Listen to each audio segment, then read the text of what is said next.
This video will show you how to dispose an item. Hotelogix lets you easily dispose of the items not claimed or not needed within the time frame defined as per hotel policy.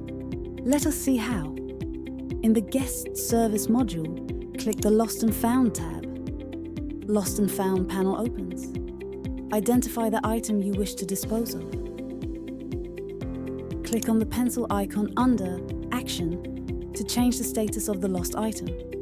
Edit Lost and Found panel will open. Click Change Link shown against Report/Status. Select Disposed of from the drop-down.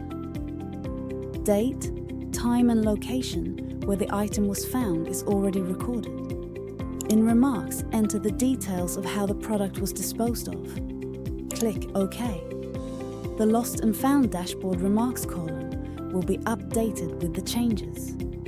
Once the item is disposed of, it cannot be edited.